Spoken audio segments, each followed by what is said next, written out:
Hello दोस्तों, मैं किफ़न यादव स्वागत करता हूं आपका। आज हम पढ़ने वाले हैं 28 जून 2021 के मोस्ट इम्पॉर्टेंट करेंट अफेयर्स। तो लेट्स स्टार्ट। आज का जो हमारा पहला क्वेश्चन है, हाल ही में टोक्यो ओलंपिक के लिए क्वालिफाई करने वाले पहले भारतीय तैराक कौन बन गए हैं? तो इसका जो राइट आंसर हो जाएगा ऑप्शन सी, फाजन प्रकाश टोक्यो ओलंपिक के लिए क्वालिफाई करने वाले पहले भारतीय तैराक बन गए हैं। अगला जो बात करें दोस्तों, फाजन प्रकाश केरल से बिलोंग करते हैं और इन्होंने 2016 के रियो ओलंपिक्स में भी भाग लिया था और 2016 के रियो ओलंपिक ब्राज़ील में भाग लेने वाले एकमात्र भारतीय पुरुष तैराक थे।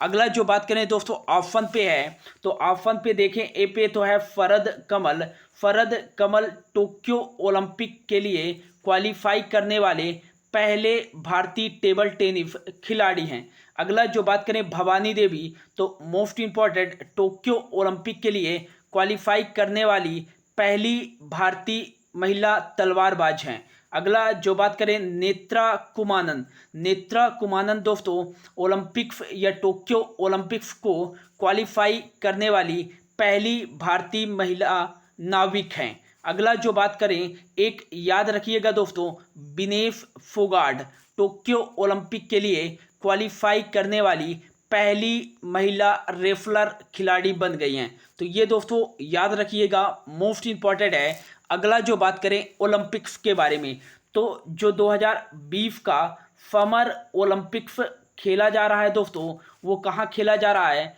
वो जापान की राजधानी टोक्यो में खेला जा रहा है। हालांकि ये 2021 में खेला जाएगा, अगले महीने में ही 23 जुलाई से 8 अगस्त के बीच में आयोजित किया जाएगा, लेकिन ये 2020 के नाम से ही किया जाएगा। कोविड-19 पेंडेमिक के कारण 2020 वाले को स्थगित कर दिया गया था, अब इसी के नाम से 2021 में आयोजित किया जाएगा। अगला जो बात करें दोस्तों, टोक्यो में इससे पहले 1964 में भी समर ओलंपिक्स हो चुका है और ये दूसरी बार आयोजित किया जा रहा है टोक्यो में। तो मोस्ट इम्पॉर्टेंट क्वेश्चन पूछ सकता है कि इससे पहले टोक्यो में कब ओलंपिक्स खेल आयोजित किया गया था? तो 1964 में आयोजित किया गया था समर ओलंपिक्स और दूसरी बार ये आयोजित किया जा रहा है। अगला जो बात करें कि दो बार समर ओलंपिक्स होस्ट करने वाला एशिया का पहला जो शहर बन गया है, वो कौन सा बन गया है? टोक्यो बन गया है। अगला जो बात करें दोस्तों, इसकी जो शुभंकर थी वो था मिराई तोबा और फोमाइटी ओलंपिक्स 2020 का शुभंकर है। अगला जो बात करें दोस्तों, मोस्ट इम्पॉर्टेंट, कि पहला जो ओलंपिक्स खेल खेला गया था वो 1896 में यूनान के एथेंस में खेला गया था। और अगला जो बात करें, भारत की तरफ से पहली बार ओलंपिक्स में भाग लिया गया था 1900 में नॉर्मन पिजार्ड जो थे और इन्होंने 2 पदक भी जीते थे। अगला जो बात करें दोस्तों, आधिकारिक रूप से भारत ने ओलंपिक्स में भाग लिया था 1920 में। अगला जो बात करें दोस्तों, कि एक नाम हाल ही में चर्चा में था, कर्णम मलेश्वरी, जिन्हें दिल्ली की सरकार द्वारा दिल्ली खेल विश्वविद्यालय का पहला कुलपति नियुक्त किया गया है। और कर्णम मलेश्वरी दोस्तों सन 2000 के सिडनी ओलंपिक्स में पदक जीतने वाली पहली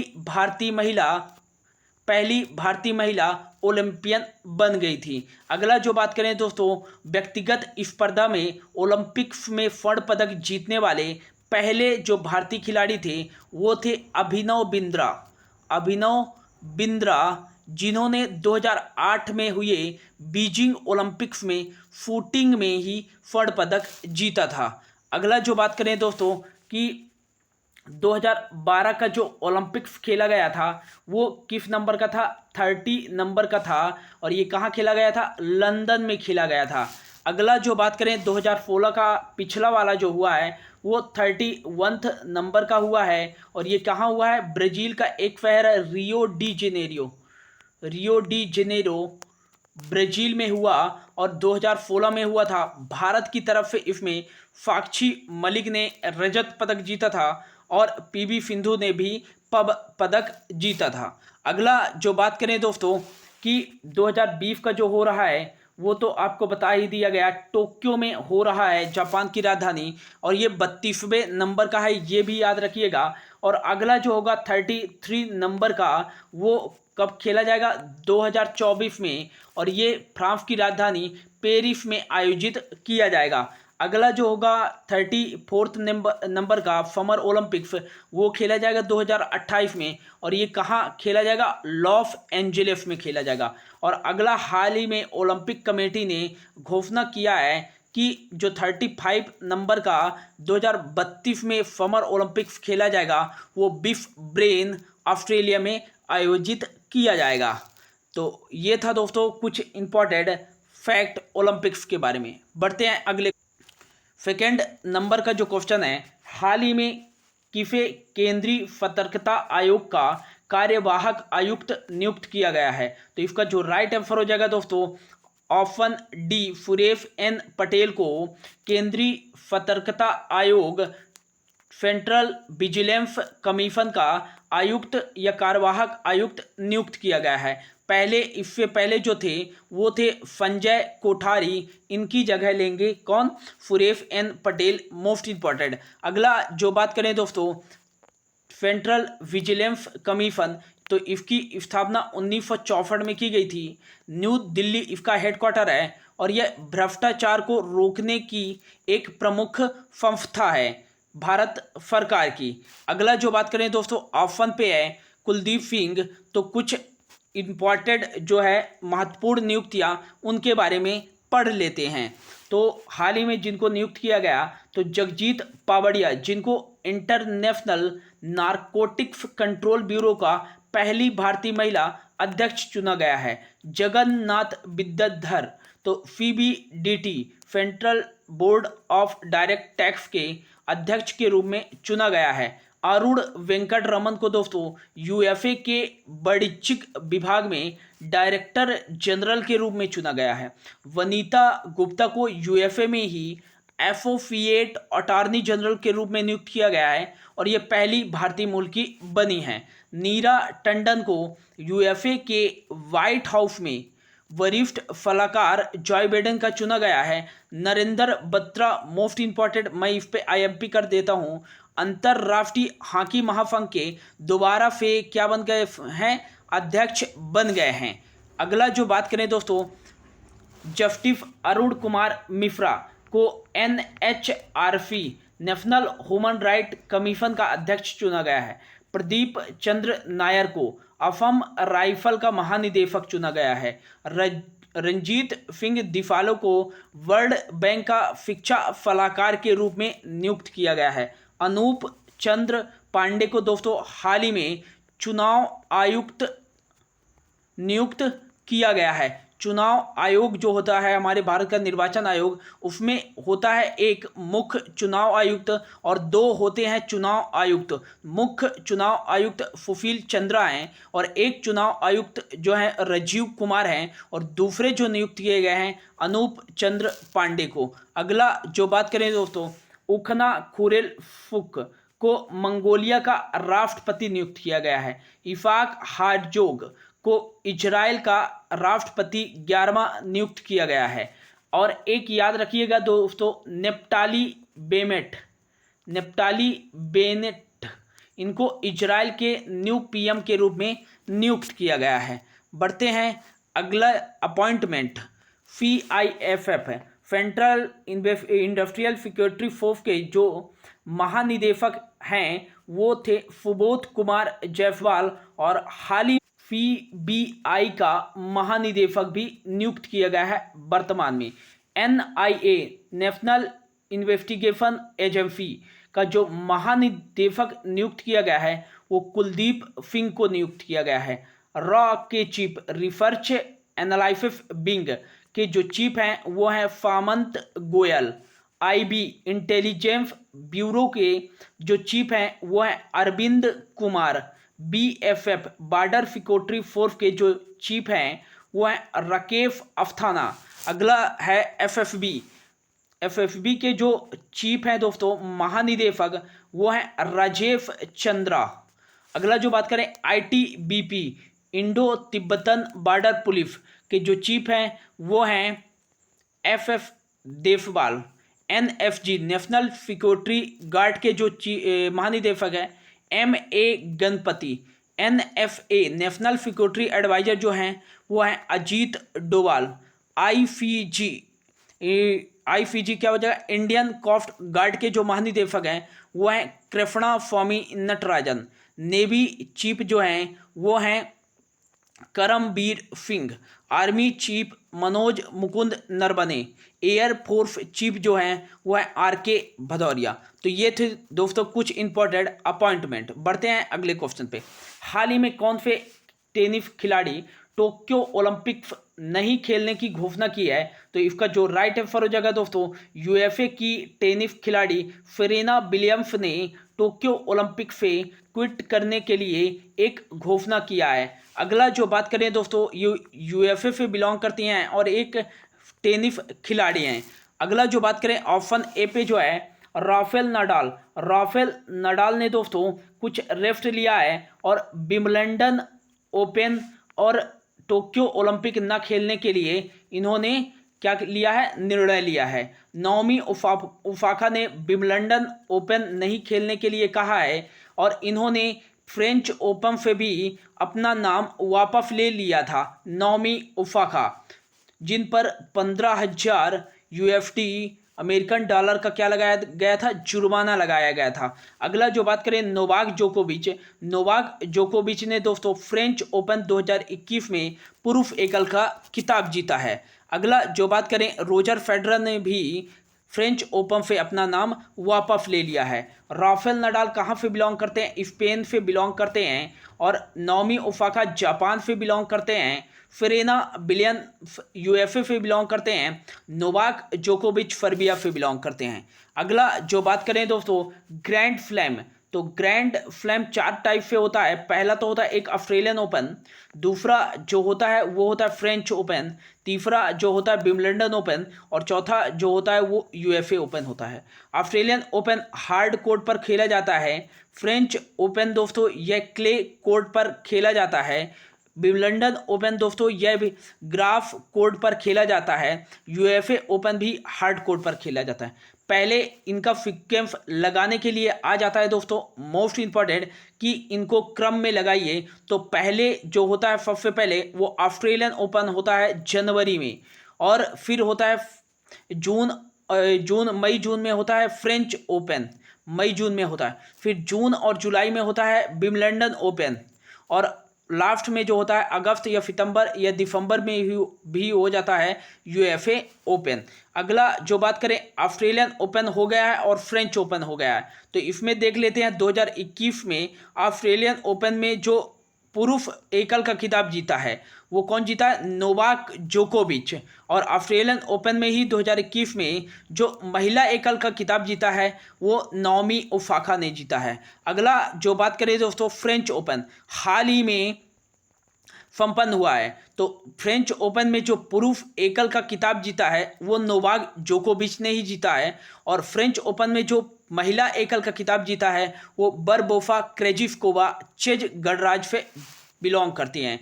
अगला जो बात करें दोस्तों यहाँ पर नाओमी ओसाका जी को 2021 में लॉरियफ वर्ल्ड स्पोर्ट वुमेन के रूप में भी चुना गया है, और 2021 का Laureus world sport person of the year जिसे चुना गया है वो है राफेल नडाल। बढ़ते हैं अगले क्वेश्चन पे। अगला जो क्वेश्चन है, हाल ही में financial action task force FATF का वर्चुअल सत्र 2021 में कहाँ आयोजित किया गया? तो इसका जो राइट आंसर हो जाएगा वो हो जाएगा ऑप्शन बी, पेरिस फ्रांस में आयोजित किया गया FATF का वर्चुअल सत्र 2021 में। अगला जो बात करें इसकी अध्यक्षता किसने की थी, तो इसकी अध्यक्षता जर्मनी के द्वारा की गई थी। और मोस्ट इंपॉर्टेंट आ जाता है दोस्तों कि FATF financial action task force ने पाकिस्तान को दोबारा से ग्रे लिस्ट में डाल दिया है। ग्रे लिस्ट में डाल दिया है। अब ये ग्रे लिस्ट क्या है दोस्तों कि FATF जो है वो कोई भी देश यदि आतंकवादी संगठन को वित्त पोषण या वित्त सप्लाई करती है तो उससे संबंधित क्या बनाती है, कानून बनाती है। अब ग्रे लिस्ट में इनको FATF को संदिग्ध है कि पाकिस्तान क्या करता है, पाकिस्तान आतंकवादियों को वित्त पोषण या वित्त उपलब्ध कराता है, इसलिए इसे संदिग्ध लिस्ट ग्रे लिस्ट में डाल रखा है फिर से पाकिस्तान को FATF ने। अगला जो बात करें दोस्तों FATF के बारे में, तो FATF इसकी जो स्थापना की गई थी 1989 में की गई थी। इसका जो हेडक्वार्टर है पेरिस फ्रांस में है। और अगला जो बात करें इसके जो अध्यक्ष हैं वो मार्कस पियारे हैं। अगला जो बात करें दोस्तों इसकी जो मेंबर कंट्री है वो 39 इसकी मेंबर कंट्री है, भारत भी इसका मेंबर कंट्री है। अगला जो बात करें दोस्तों कि यदि FATF किसी देश को ग्रे लिस्ट में डालता है तो क्या होता है दोस्तों, मान लो पाकिस्तान को ग्रे लिस्ट में डाल दिया तो अब पाकिस्तान को किसी भी संस्था जैसे IMF हो गया, वर्ल्ड बैंक हो गया, ADB हो गया और भी कई संस्था हैं उनसे लोन लेने में काफ़ी तकलीफ होगी और जिससे इसकी अर्थव्यवस्था भी काफ़ी प्रभावित होगी पाकिस्तान की। तो ये होता है FATF द्वारा जिस देश को ग्रे लिस्ट में डाला जाता है उसको लोन लेने में काफ़ी कठिनाई होती है, ऋण लेने में काफ़ी कठिनाई होती है या तो दिया ही नहीं जाता है इन संस्थाओं के द्वारा ऐसे देशों को जो कि आतंकवादियों को वित्त पोषण या वित्त सप्लाई करते हैं। बढ़ते हैं अगले क्वेश्चन पे। 5th नंबर का जो क्वेश्चन है, हाल ही में पेरिस तीरंदाजी विश्व कप में किस भारतीय ने स्वर्ण पदक जीता है? तो इसका जो राइट आंसर हो जाएगा अभिषेक वर्मा ने पेरिस तीरंदाजी विश्व कप में स्वर्ण पदक जीता है। बढ़ते हैं अगले क्वेश्चन पे। 6th नंबर का जो क्वेश्चन है, हाल ही में किसके द्वारा नफा मुक्त भारत अभियान वेबसाइट लॉन्च किया गया है? तो यह लॉन्च किया गया है दोस्तों ऑप्शन सी थावर चंद गहलोत जी के द्वारा। थावर चंद गहलोत जी के द्वारा एक और पोर्टल लॉन्च किया गया था जिसका नाम था phase portal, senior care ageing growth engine इसका फुल फॉर्म था। और बुजुर्गों की देखभाल के लिए इस पोर्टल को लॉन्च किया गया था थावर चंद गहलोत जी के द्वारा। अगला जो बात करें दोस्तों थावर चंद गहलोत जी के द्वारा लॉन्च किया गया है। तो Thawar Chand Gehlot minister of social justice and empowerment सामाजिक न्याय एवं अधिकारिता मंत्री हैं और ये राज्यसभा हैं मध्य प्रदेश से। और मध्य प्रदेश से एक केंद्रीय मंत्री हैं कृषि मंत्री या ग्रामीण विकास मंत्री नरेंद्र सिंह तोमर। बढ़ते हैं अगले क्वेश्चन पे। 7th नंबर का जो क्वेश्चन है, हाल ही में परिस्थिति तंत्र को मजबूत करने के लिए किस राज्य ने UK के सरकार के साथ समझौता किया है? तो इसका जो राइट आंसर हो जाएगा दोस्तों वो हो जाएगा महाराष्ट्र ने परिस्थितिक तंत्र को मजबूत करने के लिए अपने यहाँ UK की सरकार के साथ क्या किया है, यूनाइटेड किंगडम के साथ समझौता किया है। अब ये समझौता महाराष्ट्र ने किया है। तो महाराष्ट्र के बारे में देख लेते हैं दोस्तों। तो महाराष्ट्र इंडिया का एक दक्षिण मध्य राज्य हो सकता है। तो महाराष्ट्र की लोकेशन देखें तो महाराष्ट्र यहाँ पास लोकेटेड है। इसके जो उत्तर में स्थित है दोस्तों वो गोवा तो नहीं, यहाँ पास हो जाएगा गुजरात, दादरा नागर हवेली और MP से सीमा लगती है। इसकी जो पूर्वी सीमा लगती है वो छत्तीसगढ़ और तेलंगाना के साथ लगती है। इसकी जो दक्षिणी सीमा लगती है कर्नाटक और गोवा के साथ लगती है। इसकी जो पश्चिमी सीमा लगती है वो अरब सागर के साथ लगती है। अगला जो बात करें दोस्तों महाराष्ट्र का जो DLR नंबर है वह 364819। डिस्ट्रिक्ट यहाँ 36 है, लोकसभा सीटें 48 हैं, राज्यसभा सीटें 19 हैं। यहाँ का जो विधान मंडल है वो दो फदनी है, मतलब यहाँ विधान सभा भी है और विधान परिषद भी है। विधान सभा की जो सीटें हैं 288 हैं, विधान परिषद की जो सीटें हैं वो 78 हैं। विधान परिषद की सबसे अधिक सीटों वाला राज्य उत्तर प्रदेश है, 100 सीटें हैं। अगला जो क्वेश्चन है, अगला जो है फैक्ट, महाराष्ट्र के जो सीएम हैं वो हैं उद्धव ठाकरे। उद्धव ठाकरे जो कि शिवसेना पार्टी से हैं। यहाँ के जो गवर्नर हैं वो कौन है? भगत सिंह कोश्यारी, जिनके पास एडिशनल गवर्नर का चार्ज है गोवा का भी। अगला जो बात करें, महाराष्ट्र की जो समर कैपिटल है वो है मुंबई, और जिसे इंडिया की इकोनॉमिक कैपिटल भी कहा जाता है। अगला जो बात करें, यहाँ की जो विंटर कैपिटल है वो है नागपुर। अगला जो बात करें दोस्तों, महाराष्ट्र के में ही है Chandoli. Chandoli Gugamal national park, Gugamal national park, Chandoli national park, Navegaon national park, Tadoba national park, Tadoba national park, और एक है Pench national park, Sanjay Gandhi national park. ये सभी कहाँ हैं? महाराष्ट्र में स्थित है। अगला जो बात करें दोस्तों महाराष्ट्र के बारे में ही, तो महाराष्ट्र का एक करंट अफेयर बंदा है कि मराठा फैन वास्तुकला, जो कि महाराष्ट्र में ही स्थित है, जिसको यूनेस्को की हाल ही में अस्थायी सूची में शामिल किया गया है। महाराष्ट्र सरकार द्वारा जेल पर्यटन शुरुआत की गई है, जेल पर्यटन की, पुणे की यरबदा जेल से। अगला जो बात करें दोस्तों, महाराष्ट्र के पुणे में ही भारत का पहला कृषि निर्यात केंद्र की स्थापना की गई है। और महाराष्ट्र 1 मई को महाराष्ट्र दिवस मनाता है अपना। एक है लावनी डांस, जो नृत्य होता है वो महाराष्ट्र का नृत्य है। लोनार लेक कहाँ स्थित है? ये महाराष्ट्र में ही स्थित है। तो ये था कुछ इंपॉर्टेंट फैक्ट महाराष्ट्र के बारे में। यूके के साथ समझौता किया है, तो यूनाइटेड किंगडम की राजधानी हो जाएगी लंदन, और यहाँ की करेंसी हो जाएगी पाउंड स्ट्रेलिंग। अगला जो क्वेश्चन है 8 नंबर का, हाल ही में अंतर्राष्ट्रीय मादक पदार्थ सेवन और तस्करी निषेध दिवस किस दिन मनाया जाता है?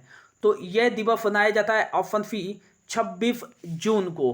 अंतर्राष्ट्रीय स्तर पर मादक पदार्थ के हानिकारक होने पर जागरूकता फैलाने के लिए और तस्करी संबंधी जागरूकता फैलाने के लिए अंतर्राष्ट्रीय मादक पदार्थ सेवन और तस्करी निषेध दिवस 26 जून को बनाया जाता है। कुछ इम्पोर्टेंट जून के डे हैं जो कि अब तक बनाए गए हैं, देख लेते हैं। 1 जून को विश्व दूध दिवस मनाया जाता है। 1 जून को ही वैश्विक माता पिता का अंतर्राष्ट्रीय दिवस मनाया जाता है। 3 जून को बनाया जाता है विश्व साइकिल दिवस मनाया जाता है। 4 जून को बनाया जाता है आक्रामकता के शिकार हुए बच्चों का अंतर्राष्ट्रीय दिवस। 5 जून को मोस्ट इंपॉर्टेंट IMP कर लीजिएगा, विश्व पर्यावरण दिवस मनाया जाता है, और पहली बार 5 जून 1974 को बनाया गया था। इस साल की होस्ट कंट्री पाकिस्तान थी, और इस साल का विश्व पर्यावरण दिवस का थीम था इको सिस्टम रेस्टोरेशन। अगला 6 जून को बनाया जाता है विश्व कीट दिवस, और अगला जो बनाया जाता है 6 जून को ही संयुक्त राष्ट्र का रूसी भाषा दिवस। 7 जून को बनाया जाता है विश्व खाद्य सुरक्षा दिवस मनाया जाता है। 8 जून को विश्व महासागर दिवस और विश्व ब्रेन ट्यूमर दिवस मनाया जाता है। 9 जून को बनाया जाता है विश्व प्रत्यायन दिवस। 10 जून को बनाया जाता है अंतर्राष्ट्रीय लेवल क्रॉसिंग दिवस मनाया जाता है, और 12 जून को बनाया जाता है बाल श्रम निषेध के लिए विश्व दिवस मनाया जाता है या अंतर्राष्ट्रीय दिवस, और 14 जून को बनाया जाता है IMP विश्व रक्तदाता दिवस मनाया जाता है। इसके पहले 13 जून भी एक कर लीजिएगा, इस दिन बनाया जाता है अंतर्राष्ट्रीय एल्बिनिज्म जागरूकता दिवस। अगला जो है 15 जून को बनाया जाता है वैश्विक पवन दिवस मनाया जाता है। 15 जून को ही बनाया जाता है दोस्तों एक अफियान का डेंगू दिवस। 16 जून को अंतर्राष्ट्रीय पारिवारिक प्रेफर दिवस मनाया जाता है। 17 जून को मनाया जाता है विश्व मगरमच्छ दिवस मनाया जाता है। 18 जून को मनाया जाता है विश्व गैस्ट्रोनॉमी दिवस और अंतर्राष्ट्रीय पिकनिक दिवस भी मनाया जाता है। 19 जून को विश्व फिकल फेल दिवस मनाया जाता है। 20 जून को विश्व शरणार्थी दिवस मनाया जाता है और 21 जून को मोस्ट इंपॉर्टेंट कर लीजिएगा, 21 जून को मनाया जाता है विश्व हाइड्रोग्राफी दिवस मनाया जाता है। 21 जून को ही मनाया जाता है विश्व मानवतावादी दिवस मनाया जाता है। 21 जून को ही मनाया जाता है विश्व संगीत दिवस मनाया जाता है। 21 जून को ही मनाया जाता है अंतर्राष्ट्रीय जल विज्ञान दिवस मनाया जाता है। 21 जून को ही बनाया जाता है दोस्तों अंतर्राष्ट्रीय योग दिवस, जिसकी थीम थी योगा फॉर वेलनेस। अगला जो है 23 जून को मनाया जाता है संयुक्त राष्ट्र का लोक सेवा दिवस। 23 जून को अंतर्राष्ट्रीय विंडो डे या अंतर्राष्ट्रीय विधवा दिवस मनाया जाता है। और अगला जो बात करें 23 जून को ही अंतर्राष्ट्रीय ओलंपिक दिवस मनाया जाता है। 25 जून को अंतर्राष्ट्रीय नाविक दिवस बनाया जाता है और 26 जून को मादक पदार्थ और तस्करी निषेध दिवस बनाया जाता है। तो ये था दोस्तों आज का कुछ करंट अफेयर्स इंपॉर्टेंट। होप आपको अच्छा लगा होगा। Thank you so much for your watching.